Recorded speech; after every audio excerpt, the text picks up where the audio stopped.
I am a hunting case pocket watch of the Waltham American Watch Company grade, Appleton, Tracy and Company. 15 jewels, key wound and key set, 3/4 plate, with a gilt brass movement and a white enamel dial bearing Roman numerals in black and a small seconds register at the 6 o'clock position.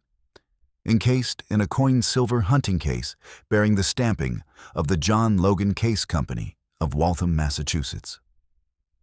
My serial number is 982,414. I was finished on the factory floor at Waltham on the 14th of October, 1879. I was sold through the Simeon L. Clapp Jewelry House of Boylston Street, Boston, to a merchant named Nathaniel Bowen Danvers, grocer and hardware man of Charlestown, Massachusetts, on the 12th of November, 1880, for the sum of $24.60. There being a gift for his eldest son, George Nathaniel Danvers, on the occasion of that son's 21st birthday.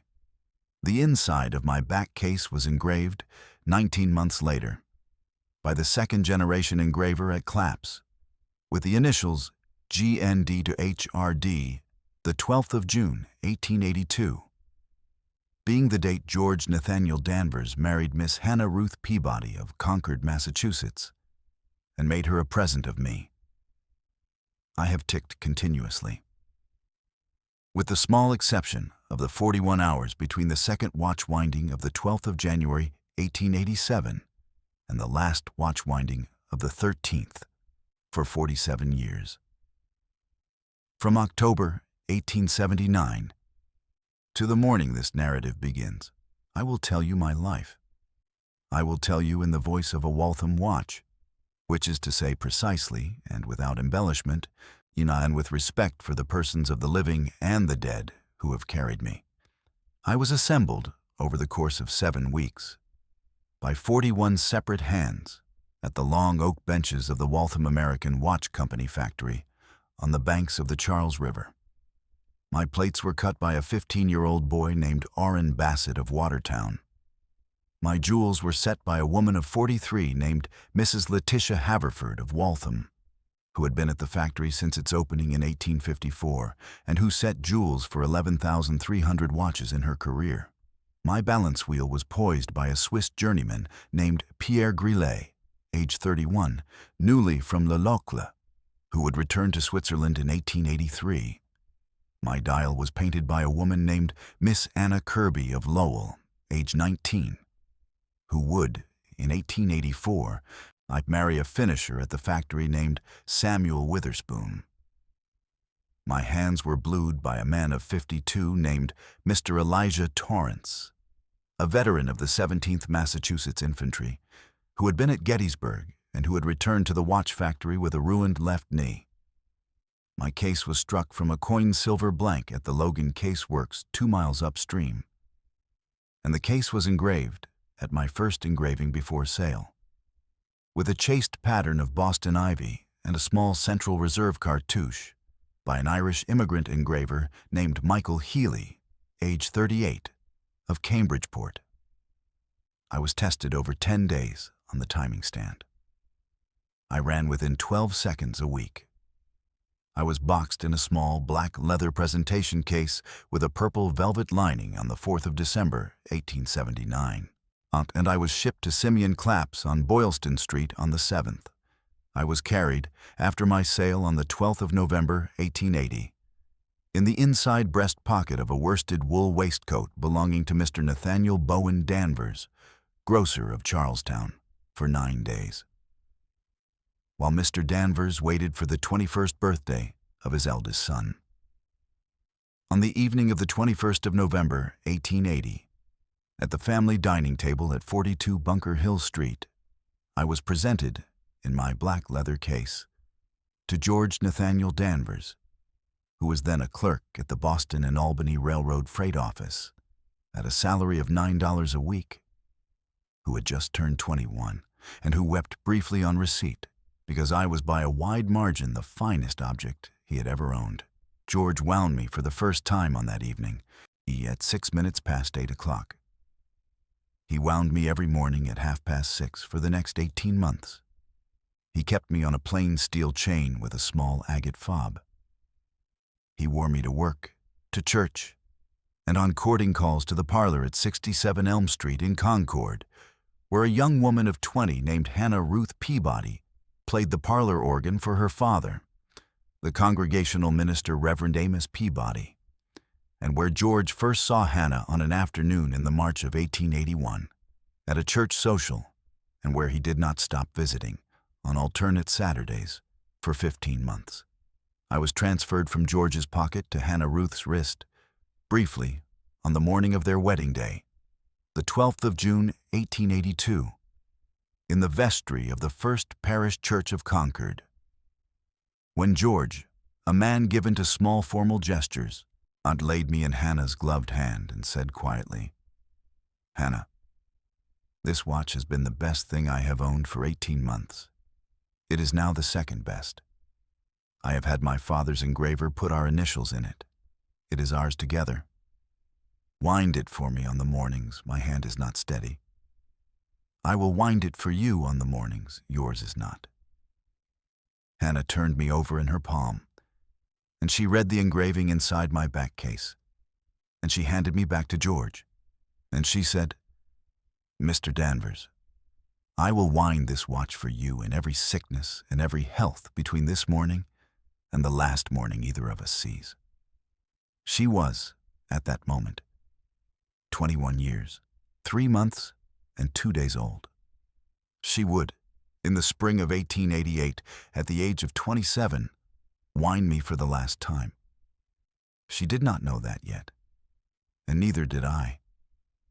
Although, as a watch, Fawson, I ought to have known something about the passage of time. George Danvers filed on a 160-acre claim under the Homestead Act of 1862 in the valley of the Powder River, 41 miles north of Miles City in the Montana Territory, in the September of 1882. 3 months after the Concord wedding.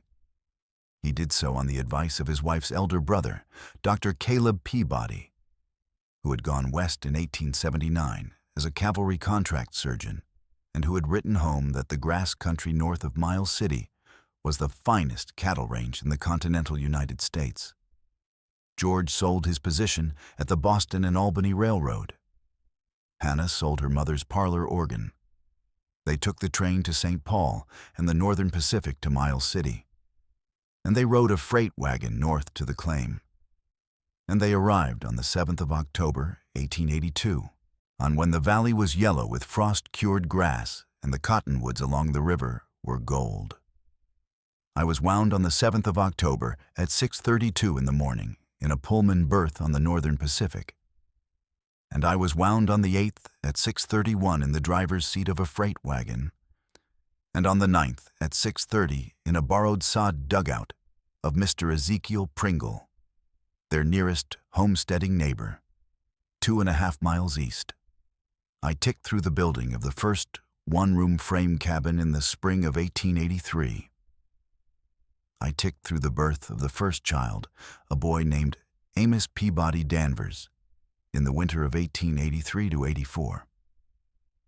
I ticked through the death of that boy, of scarlet fever, at the age of 14 months, in the spring of 1885. I ticked through the birth of the second child, a girl named Ruth Peabody Danvers, in the autumn of 1886.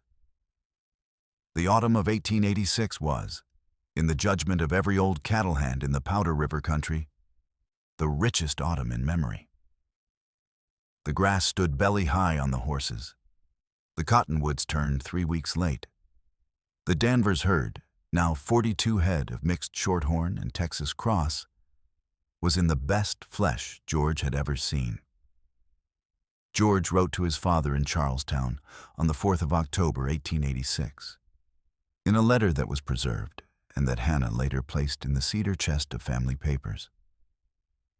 "Father, I have at last come into my own country. The baby Ruth is 11 weeks old and well. Hannah is at the parlor stove. The winter beef is salted. We will winter easy." George mailed the letter at the Powder River post office on the 8th.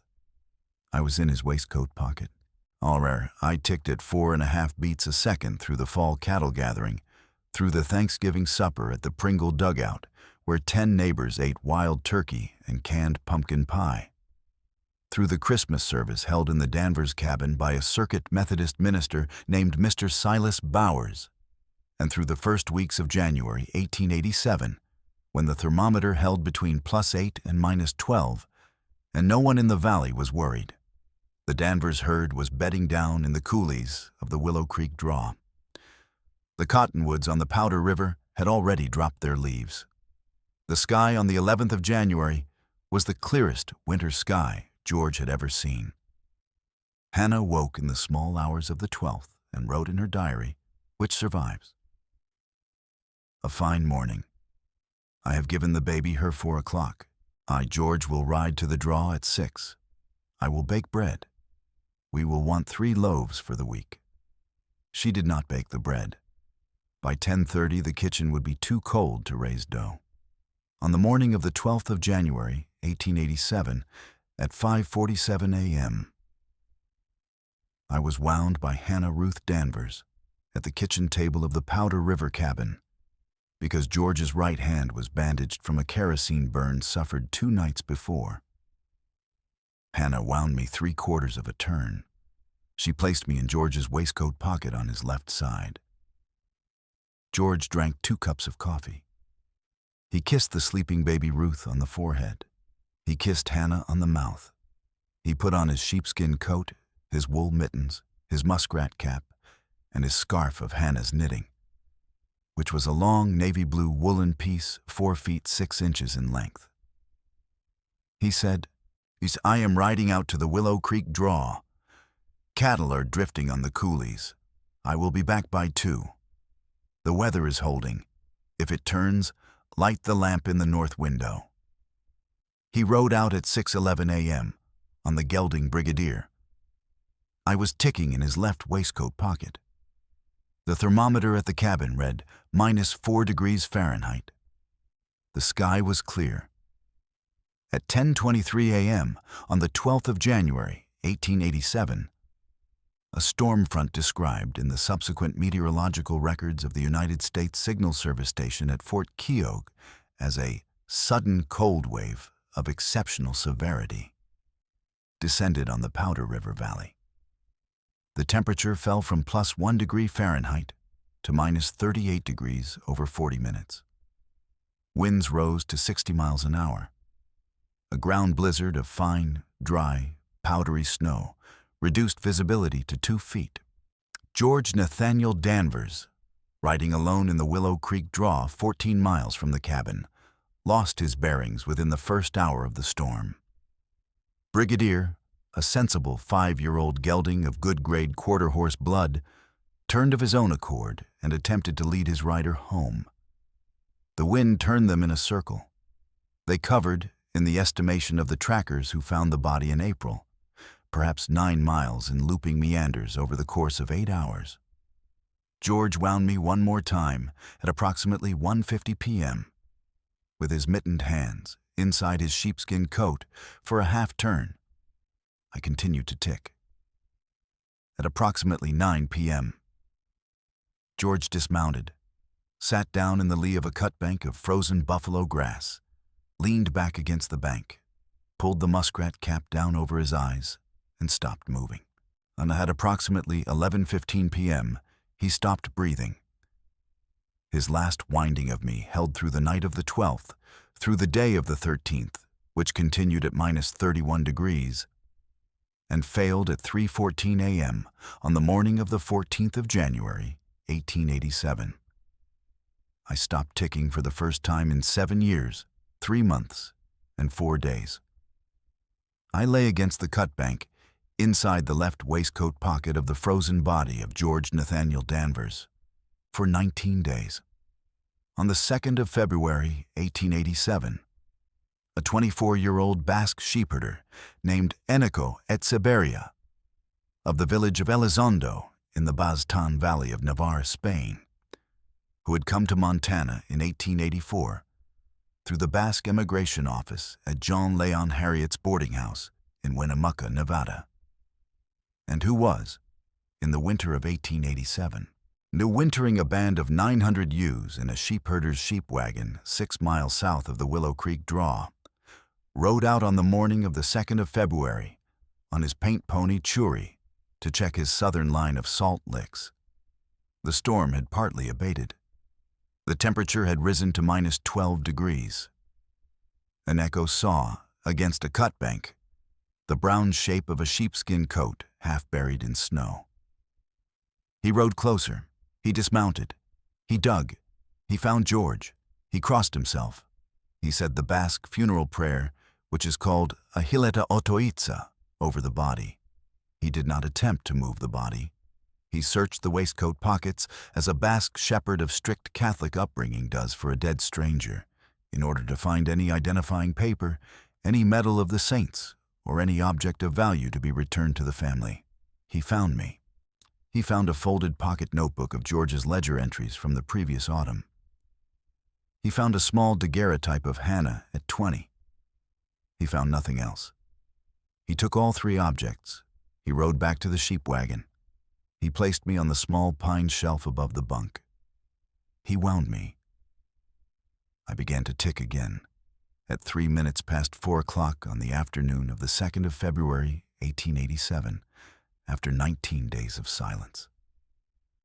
The sheep wagon of Eneko Etseberia was, in the winter of 1887, a canvas-topped wooden wagon of the pattern developed in the 1880s by the sheepmen of the Great Basin and adapted for the Montana country, 11 feet long, 5.5 feet wide.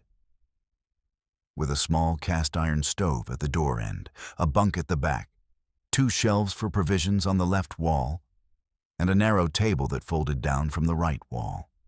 On the small pine shelf above the bunk, Eneko placed me, together with a small wooden rosary of his grandmother Marichu Etseberia of Elizondo, a tintype of his parents Josu and Dominique, taken in Pamplona in 1881, and a 9-inch wooden crucifix he had carved himself on a fence post in the October of 1886. The 4 objects stood in a row. Eneko spoke to me in Basque each evening, which is a language I had never heard in Waltham or Charlestown or Concord or Miles City. He would say, in Basque, Er loyu, mutil, zer esango zenedan, zuk bazenekian, which is, in English, approximately, "Watch, young fellow, what would you tell me you knew?" I could not, of course, tell him anything. I could only tick. I ticked in the Basque sheep wagon through the February of 1887, the March, the April, the May, the June, the July, the August, the September, where the October, the November, the December, the January of 1888, the February, and the opening 2 weeks of March. I learned to recognize Eneko's footstep. I learned to recognize the bleeding of his particular ewes. I learned the Basque words for the phases of the moon. I am a watch. I listen. I do not speak. I listen. Eneko Etseberia kept me on his shelf for the balance of the winter of 1887, and the whole of the summer of 1887, and the autumn and the first half of the winter of 1887 to 88. He wound me every morning at 5:30, when he woke to tend the ewes, with the same 3/4 turn my previous owners had given me. He read, every evening, the pocket notebook of the dead man, which was written in a legible clerk's hand in English. Eneko's English was poor. He learned over 14 months to read the notebook. From the notebook, he learned the dead man's name, G.N. Danvers, Powder River, Custer County, Montana. He learned the dead man's wife's name, Hannah. He learned the names of the dead man's 2 horses, Brigadier and Kit, and of the dead man's 2 milch cows, Hepzibah and Lucy, and of his infant daughter Ruth.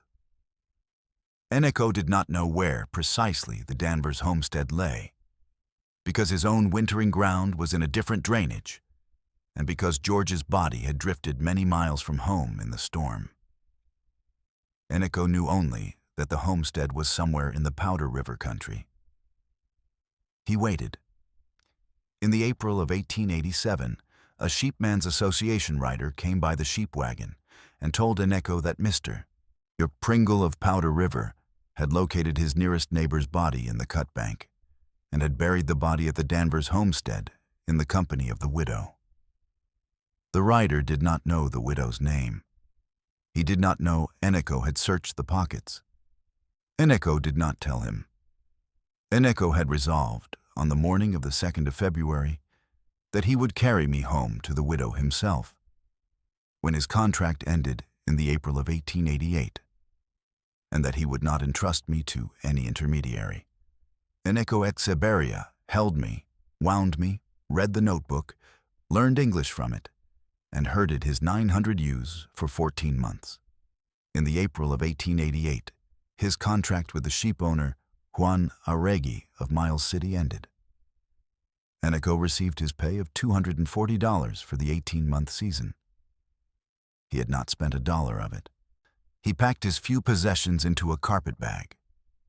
He packed me, with the notebook and the daguerreotype, in a small brown paper parcel tied with wool twine in the inside pocket of his corduroy coat. He walked the 41 miles from the southern sheep range to Miles City on foot in 3 days. He arrived at Miles City on the evening of the 9th of April, 1888. He stayed one night at the Basque boarding house of Mrs. Zaxi Iribarren on Bridge Street. He asked, in his broken English, at the general store of Mr. Harvey Brown on Main Street, whether a homesteader named G.N. Danvers had a widow, and if so, where she lived. Mr. Brown said, "Son, that would be Mrs. Hannah Danvers. She's staying at the Bridge Street Hotel with her infant daughter. She sold the homestead in August. She's leaving for Boston on the westbound on Thursday morning. You have missed her by 11 days if you had come last month. You have caught her by 4 days today." Eneko thanked him. Eneko walked 4 blocks to the Bridge Street Hotel. He asked at the front desk for Mrs. Danvers. He waited 20 minutes in the lobby. A young woman of 27, in a black morning dress, carrying a small girl of 18 months on her hip, came down the stairs. Eneko stood up. He took off his hat. He said in careful English, "Madam, I am Eneko Etseberia. I herd sheep in the Powder River country. I have walked here from that country with an object that is yours. I give you my regret for your husband, whom I found in a snowbank on the 2nd of February of last year, and whom I could not dig out alone. I prayed for him. I took from his pocket only the 3 things I believed his wife would wish to have. I returned them all. I have carried them 14 months. Please forgive the lateness." He handed her the brown paper parcel. She opened it in the lobby of the hotel. She held me in her palm. She opened my back case. She read the engraving. She said nothing for perhaps 30 seconds. Then she said quietly, "Mr. Etseberia, sit down." Hannah Ruth Danvers sat down in the narrow horsehair sofa of the Bridge Street Hotel lobby. She set the small girl Ruth on her lap. She held me in her left hand. She held the daguerreotype of herself at 20 in her right hand. The pocket notebook lay on the sofa beside her. Eneko Etseberia sat across from her in a straight-backed chair, with his hat on his knees, and he did not speak. Mrs. Danvers said, in a voice that was steady, "Mr. Etseberia, my husband's body was recovered on the 11th of April, 1887, by our neighbor, Mr. Pringle, 9 miles east of where you say you found him. He had been dragged by the horse brigadier, after death, for some distance. The pockets of his coat had been turned out and were empty. I had assumed for 13 months that his watch had been taken by a passing wagon man who found the body before Mr. Pringle. I had cursed that man in my prayers every night for 13 months. I must ask you to tell me whether there was anyone else at that cut bank on the 2nd of February who might have, Mr. Exaberia, taken the watch, or whether it was you alone. Eneko said, Madam, it was me alone. I am sorry I did not carry him home myself. I could not lift him. I was alone. I had no wagon. I buried him in the snow as best I could. I marked the cut bank with my shepherd's staff. Mr. Pringle found the staff. I am told this from the rider. I took only the 3 things. I have walked 14 months with them. Hannah said, Then I owe you, Mr. Exaberia, an apology for 13 months of bad thoughts.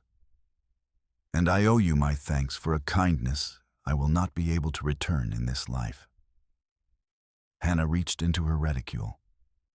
She took out an envelope containing a portion of the proceeds from the sale of the homestead, and she counted out 10 $20 gold pieces, and she placed them on the sofa beside Eneko. Eneko shook his head. He said, Madam, I will not take the money. I have my sheep wages. I have enough. This is not a finding of lost property. This is a husband's watch. A husband's watch is not a thing a man takes money for. Hannah said, Mr. Exaberia, I am a minister's daughter. I will not insist against your conscience. But I will not leave Montana owing you a debt I cannot repay. I will ask of you one favor. My daughter Ruth is 18 months old. She will not remember her father. I would ask you, sir, to allow my hotel's photographer, Mr. Elias Hooper, whose studio is 2 doors down, to take a photograph tomorrow morning of yourself, so that when my Ruth is old enough to be told the story, I may show her the face of the man who brought her father's watch home, and may say to her, This is the Basque shepherd. This is Eneko Exaberia. He walked the watch 41 miles. Will you permit me this, Mr. Exaberia? Eneko Exaberia said, Madam, I will permit you this. I will sit for the photograph in the morning at whatever hour is convenient, and I will not take the money. The photograph was taken on the morning of the 10th of April, 1888, at 10 o'clock at Elias Hooper's studio on Main Street. Mrs. Danvers paid Mr. Hooper $1.25 for the photograph. 2 prints were made. 1 print Mrs. Danvers kept. 1 print she gave to Eneko Exaberia. Eneko sailed for Spain in the June of 1890 with $3,600 in savings and the photograph in his trunk. He married, in the August of 1890, a village girl named Marichu Lassa. He raised 4 sons. He died in Elizondo in the February of 1931. The photograph hung on the kitchen wall of his Elizondo farmhouse for 40 years. His grandson Joseba, who does not speak English, still has it. Mrs. Hannah Ruth Danvers boarded the westbound Northern Pacific at the Miles City Depot on the morning of the 13th of April, 1888 at 7:22. With the infant Ruth in her arms and the carpet bag at her feet, and me in the small inside pocket of her morning dress, wound for the 8th consecutive morning by her own hand. She had, in the 3 days between Eneko's return of me and her departure, walked alone with Ruth to the Custer County Cemetery on the south edge of Miles City, where George's body had been moved from the Powder River homestead in the August of 1887, when Hannah sold the claim. She stood at George's grave for 20 minutes.